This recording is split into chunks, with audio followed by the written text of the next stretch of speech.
Honorable Chief Minister Himachal Pradesh, Shri Sukhwinder Singh Sukhu ji, Shri R.S. Bali ji, Vice Chairman HPTDC, Professor Madan Palutla, Dean ISB, Professor Ashwini, and Dr. Arushi Jain. First of all, I would like to thank you for this opportunity given to me and ISB for creating this HIM data portal. Before I come to the subject, I see a lot of youngsters sitting here. So I would like to speak towards about our Chief Minister, who was sworn in as a CM on 11th of December 2022. I will give you one example that will also explain you what is the importance of data in governance and in strategic decision making, which our lawmakers have to do every now and then. The moment he took over as a Chief Minister, he outlined his vision that he wants Himachal Pradesh to be a green state. And he took a landmark decision that the whole Himachal transport would be green by 2026. I was one of his first appointees and a member of his team. And I was in that meeting. Most of our officers found this as something which cannot be done.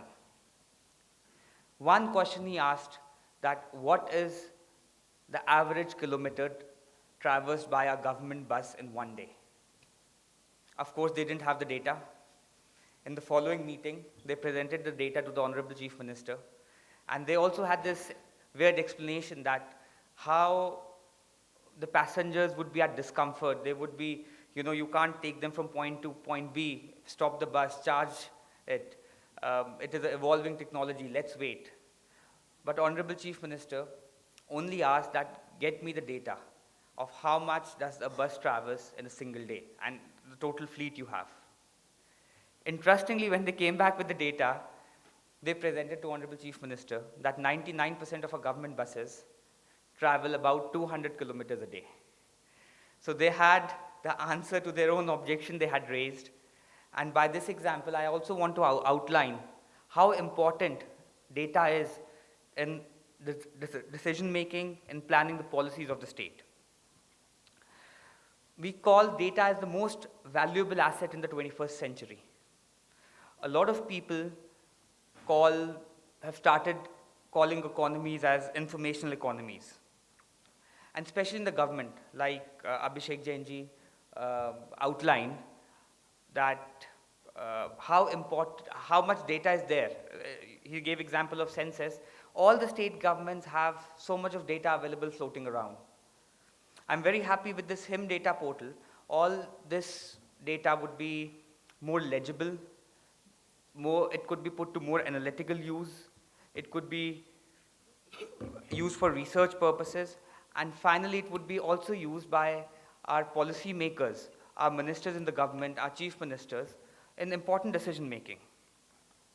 I just gave you one of the examples of how data was used in the green initiative that our Honorable Chief Minister has taken.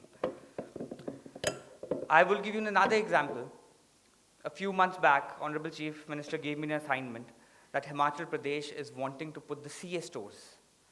CA stores are cold atmospheric stores, and since Himachal economy is widely driven by apples.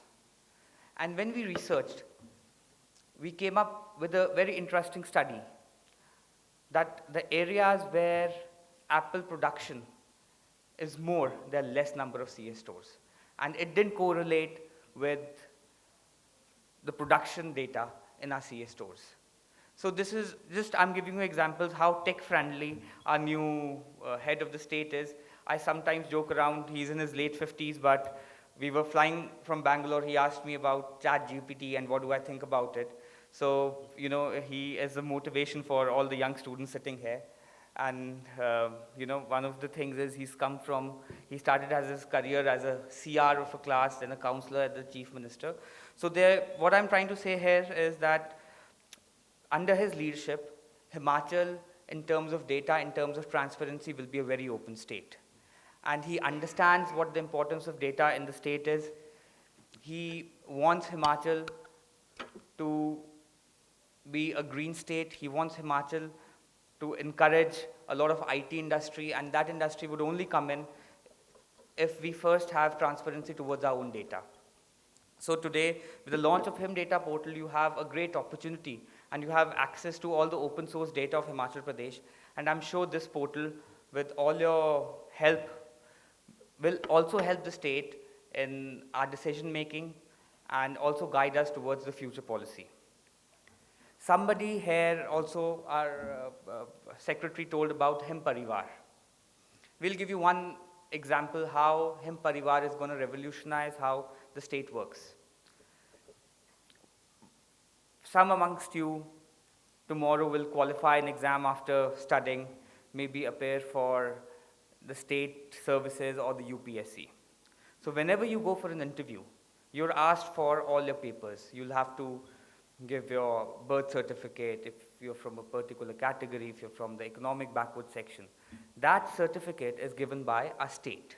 It's given by a tehsildar, or if you're from another state, it'll be given by the revenue official. You take that certificate, the hard copy of that certificate, you go to another government department, and then you submit that certificate. So it's a transaction between one department of the government to another department of the government. Especially after Aadhaar, a lot of it has revolutionized, but still we have not reached that point. So with the Him Parivar, what's going to happen is, we will be providing a unique identification to each family. And that would have all the data of that family members and all their details that are required. So that unique ID will function. All you have to do is give that unique ID, and all the inter-department information about you or about your family members will be passed on. So I think our partner in this project is also your esteemed institute. And this would also revolutionize. I don't think so it's happening in any part of the country right now. So I'm just kind of envisioning how things will change after the Him Parivar is launched and effectively implemented in our state. I won't take long.